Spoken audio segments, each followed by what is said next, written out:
Okay, looks like we are live, ladies. Excellent. So, good morning, Dr. Susan Beck, who is our VP of Product Innovation, and Christina Nguyen, who is our Technical Marketing Manager.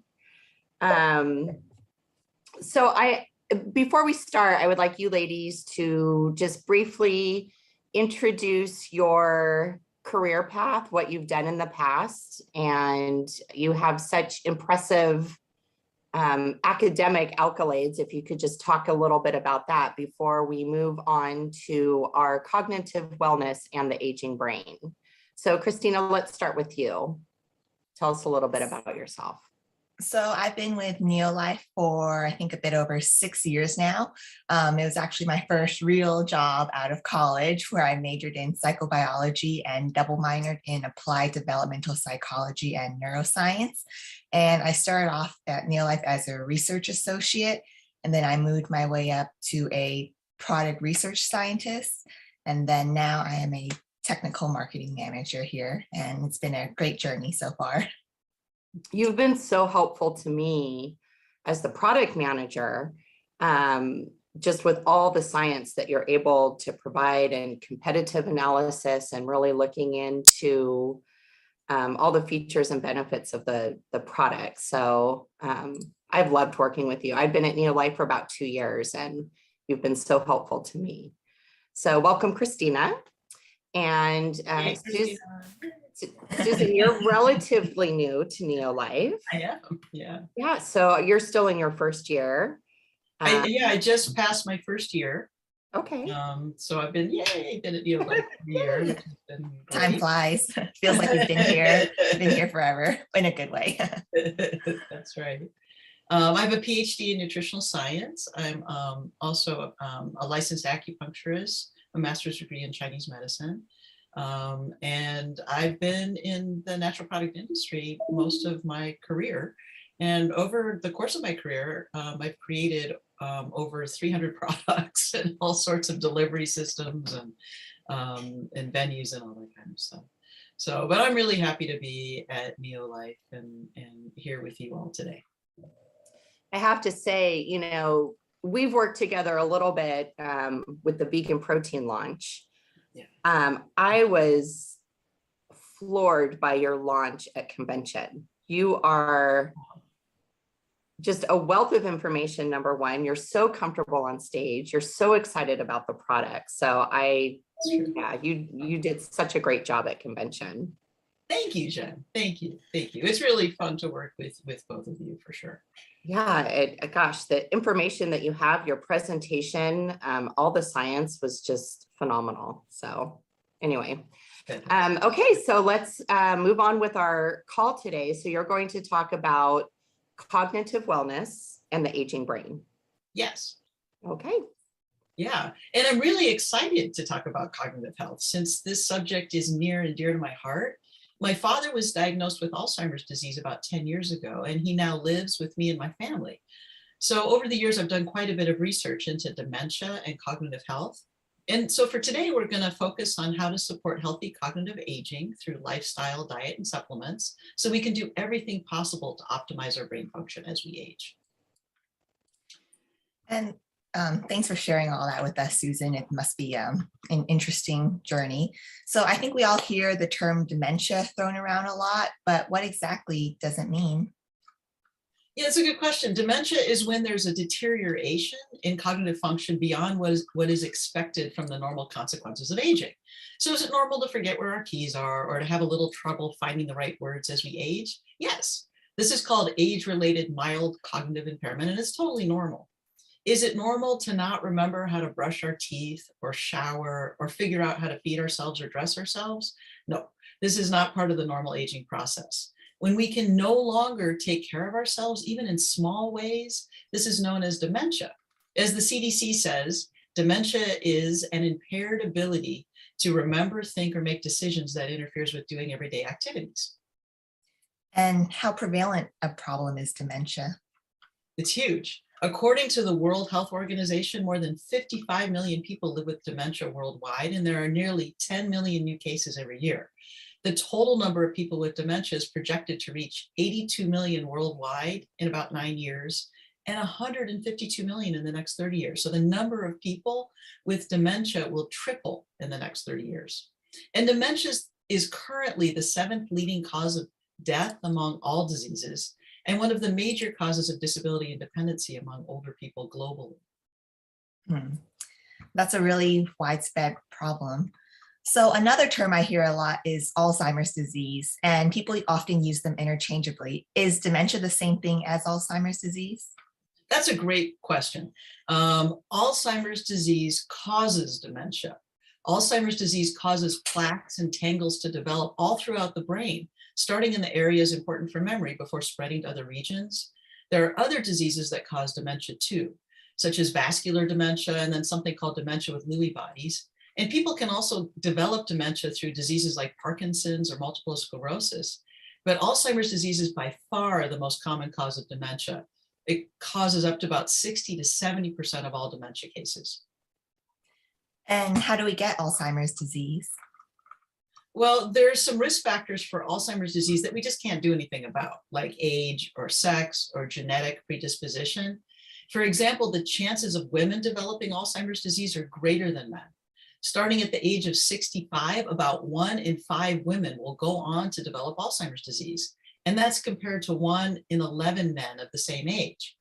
Researchers from Stanford University found that women carrying the Alzheimer's disease-related gene, it's called ApoE4, were twice as likely to develop dementia compared to women without the gene. However, in men who carried the ApoE4 gene, there was only a slight increase in the risk of Alzheimer's disease. So women are for sure more susceptible. Well, that kind of sucks. And it's unfortunate that there are factors that are outside of our control. But are there any factors that we can control to try and minimize our risk of developing Alzheimer's? Absolutely. The risk factors for Alzheimer's disease, other than age, sex, and genetics, include chronic diseases, many of which we can either prevent with good lifestyle choices or in some cases treat with medication. For example, if people have diseases like diabetes or hypertension or high cholesterol or depression, then they're more at risk for Alzheimer's disease. And smoking, obesity, alcohol abuse also increases people's risk of developing Alzheimer's disease. It's kind of a long list of things we want to prevent or treat, but the good news is that there are lots of lifestyle choices we can make that will help our brain stay healthier longer. In fact, up to 30% of Alzheimer's disease cases can be prevented through modification of risk factors. So today we're going to talk about some of the things we can do to keep our brains healthy for a long time. Well, 30% is a pretty good chunk that's modifiable. And it's good that there's some lifestyle choices we can control, even if we can't, help what gender we were born. And it makes sense that following recommendations for a generally healthy lifestyle helps prevent Alzheimer's, just like it helps prevent other conditions like, hypertension and stuff. Absolutely. So I've heard about the link between sleep and cognitive function. Can you expand on that a little bit more? Yeah, sure. There are strong indications that sleep and memory are closely linked. So lack of sleep hinders working memory, and working memory is necessary for us to remember things for immediate use. So without adequate sleep, the brain struggles to function properly. Neurons or nerve cells become overworked because they just don't have time to recuperate. So then they're less capable of functioning optimally.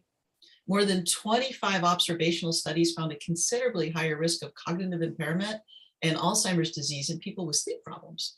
In fact, it was estimated that as many as 15% of Alzheimer's disease cases are attributable to poor sleep. In addition to sleep quality, the amount we sleep also makes a difference. Studies have found that both too little and too much sleep are associated with an increased risk of cognitive decline. Well, that's bad news for me. I often have trouble sleeping.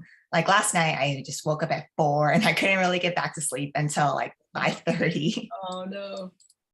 Yeah. So what can I and others like me do to help get a better night's sleep? Yeah, we all have issues, all of us have issues from time to time with sleep. And, having a relaxing bedtime routine always helps, like not drinking alcohol before bed or putting our electronics away or trying to have some kind of a restful sleep routine that includes like meditating or reading or taking a warm bath or listening to music. But exercise is critical too. Exercise can improve sleep. So the more physically active we are during the day, then the better we sleep at night. At least we usually sleep better at night if we exercise. But what if we exercise and we still don't sleep well? Well, studies have found that exercise can actually help reduce the negative impact of sleeping poorly. So exercise is going to help us either way. It'll help us sleep better, or it'll reduce the negative side effects of not sleeping well if we don't. Doesn't exercise also help with cognitive function itself? Yeah, there's other ways that exercise can improve cognitive function and reduce the risk for dementia. For example, exercise improves mood. It reduces stress and anxiety, which are also risk factors for cognitive decline. And it doesn't take a lot of exercise to have a beneficial impact. There was one recent review article that looked at 98 studies on sleep and cognitive health. And the researchers concluded that just 52 hours over a 6-month period was beneficial. That comes out to just a little over 2 hours a week, or about 15 to 20 minutes a day. And just that little bit of time invested in exercise was found to improve brain function in adults both with and without cognitive impairment. As if we needed more reasons to exercise. Just a little bit helps. Similarly, I think we all know the importance of diet to overall health, but the same holds true for cognitive health. And so are there specific kinds of diets that have been shown to be best for your brain? Well, diets that include a lot of fruits and vegetables, like the Mediterranean diet or DASH diet, are linked to improved cognitive function because of their emphasis on fruits and vegetables and lean protein sources and healthy fats. When our diets are high in fruits and vegetables, then we get a lot of phytonutrients like flavonoids. And flavonoids in particular have been shown consistently to have a protective effect on cognitive function. And what kind of foods are high in flavonoids, and how exactly do flavonoids help your brain? Well, flavonoids are found in high concentrations in foods like berries, tea, and chocolate, and they work in the body to improve communication between brain cells and reduce inflammation. Flavonoids also increase plasticity in the cells, which means they help brain cells form new connections. And then these new connections boost memory and learning. So dietary flavonoids have an anti-inflammatory and neuroprotective effect and can help to reduce or delay age-related cognitive decline. For example, studies show that a little bit of 70% of dark chocolate, about a third to half a bar, helps improve cognitive function. And several studies have found that as little as 1 cup of blueberries a day, whether or not they're fresh or frozen or freeze-dried, can help improve our cognitive function. Well, dark chocolate covered blueberries must be fantastic for your cognitive health then. I think they sell them at Trader Joe's. That sounds delicious. Yeah, and black tea and green tea provide over 100 milligrams of flavonoids per cup. So tea is a great source of dietary flavonoids. Also, tea contains caffeine and L-theanine, which have been found to work together to improve memory. Interestingly, although coffee contains a high amount of flavonoids, its brain protective effects seem to arise from non-flavonoid compounds called phenylendanes. These compounds are formed during the breakdown of chlorogenic acid, and they were found to combat the tangles and plaques that develop in the brains of people with Alzheimer's disease. There's a higher amount of chlorogenic acid and therefore phenylendanes in dark roasted coffee. And both dark roasted caffeinated and decaffeinated coffee were shown to have beneficial effects on the brain. So coffee's protective effects seem to be separate from its caffeine content as well as separate from its flavonoid content. I guess that's why so many of us turn to a cup of coffee or tea in the morning. I know it makes me feel more awake. And then, if it has any cognitive benefits, that's a nice bonus. And so are there any other factors impacting the development of Alzheimer's that you want to touch upon, Susan? Well, stress is something we want to be aware of. Researchers believe that stress can cause inflammation in the brain, making the brain more susceptible to health problems like dementia. And stress can also lead to depression and anxiety, both known risk factors for Alzheimer's. So constant stress can affect the brain's immune system in a way that may lead to dementia symptoms. And anything we can do to reduce the impact of chronic stress on our bodies will help, like exercise or meditation or spending time with friends and family.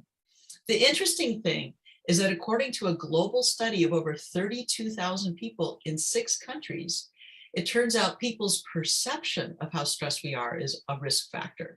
Just the perception of it. So if we change our perception to our stress levels, or in other words, if we change our response to stress, then that helps reduce risk of cognitive decline in our later years. So a lot of people play like games to de-stress, and I've always heard it's good for your memory to stimulate your brain. Like sometimes I play Sudoku when I'm trying to relax, and it kind of feels like an educational or like healthy game. But when I play my guilty pleasure mobile games, I also get ads for other games that claim to improve your brain power. So can those kinds of games actually help improve your memory? That's a great question. There was a recent study that compared two groups of healthy older adults, ages 60 to 80 years old. One group played video games 30 to 45 minutes a day for 4 weeks. The other group played solitaire for the same amount of time. It turns out that the video games can improve something called hippocampal-based memory. Hippocampal-based memory has to do with the transfer of information from short-term memory to long-term memory. And researchers showed that the improvements from playing video games lasted for up to 4 weeks past the intervention, which means that video games should be something doctors recommend as a way to decrease the risk of age-related cognitive decline. And these aren't special games. So to answer your question about the ads, you don't have to invest in special games. They had these people playing Angry Birds and Super Mario. So these types of video games are widely played and very popular, but it's making sure that older people have access to them that's important.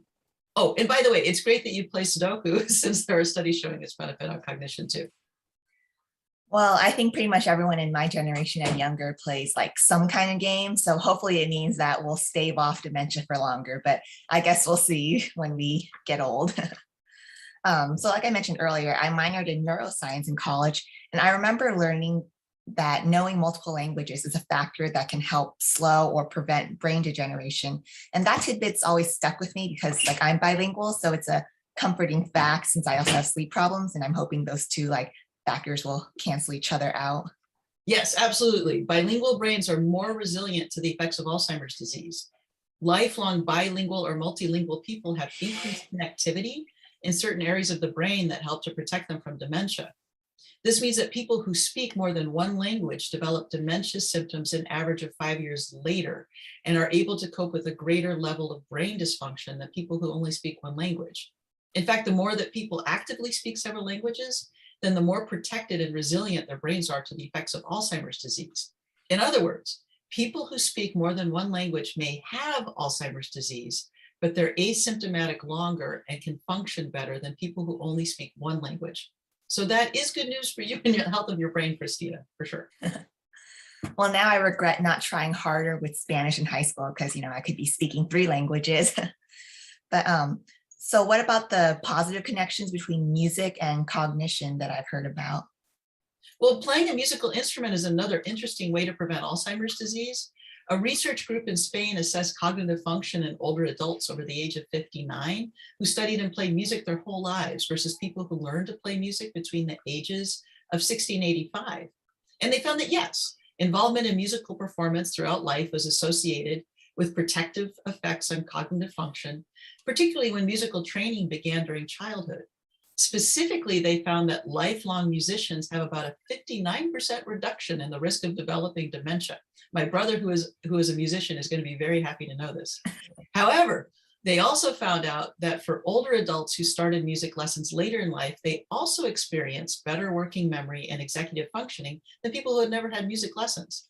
So the bottom line, if you're a lifelong musician, then you have protective effects against cognitive decline as you age. But if you take up music lessons as an adult, you'll also experience some of those protective effects as well. Well, I shouldn't have quit those piano lessons in middle school, but I'm glad to hear it's not too late. The piano's still at my parents' house, so maybe I'll dig it out one of these days. Are there any other factors affecting cognitive function that you want to mention? Yes, having a strong social network of family and friends leads to better cognitive function. And a study that looked at 10,000 participants over 28 years, researchers found that a more frequent social contact during mid to late life was associated with lower risk of dementia. More frequent social contact appears to build cognitive reserve that our brains maintain over the years and leads to protection as we age. So having robust social networks with family and friends not only helps to reduce depression and anxiety, which again are risk factors for dementia, but the act of creating and maintaining relationships builds more connectivity between nerve cells, which then leads to healthier brain function. That's good to know. I know the social part has been hard for a lot of people with the lockdowns and everything, but hopefully as things get better, we'll get back out there and build more social connections, which like you mentioned earlier, also helps us de-stress. Absolutely, absolutely. So it seems like there's a lot of lifestyle factors that we can adjust to try and keep our minds healthier for longer. But let's circle back to diet. You mentioned that flavonoids are beneficial for cognition. And, I think a lot of us don't get nearly as many fruits and vegetables that we know we should. But luckily, supplementation can help fill in the nutritional gap. And Neolife has a lot of great products, but which would you say are top options for flavonoids? Yeah, so Neolife has several supplements that help to support healthy cognitive function, including our flavonoid-based supplements. So let's start with our Neolife tea. Neolife tea has naturally occurring flavonoids from green tea, black tea, and white tea, which adds to our dietary intake of overall flavonoids. And what do flavonoids do again? They have antioxidant properties. They help with a healthy inflammatory response, which in turn helps to protect our brain cells and helps our brain cells work better by forming new connections. Flavonoids in our diet ultimately help boost our ability to learn and remember what we learn. Tray is another great source of naturally occurring flavonoids. It contains pomegranate extract, acai extract, green tea polyphenols, along with our proprietary berry blend. It also includes resveratrol and alpha lipoic acid, which are both potent antioxidants. Tray is a great way to add more beneficial flavonoids to our diet. And of course, we have our flavonoid complex blend, which contains many different fruits and vegetable concentrates for another source of flavonoids to add to our diet. It's good to hear we're a flavonoid powerhouse. We are. So I know there's a lot of other nutrients involved in cognitive health, though. So which other products would you recommend for that? Okay, we have several supplements that support healthy cognition. So first, let's start with our Super B product. A review article that looked at 21 studies concluded that B vitamin supplements might delay or maintain cognitive decline in elderly adults. The researchers concluded that B vitamins should be used as a preventative tool to delay the development of mild cognitive impairment in elderly adults.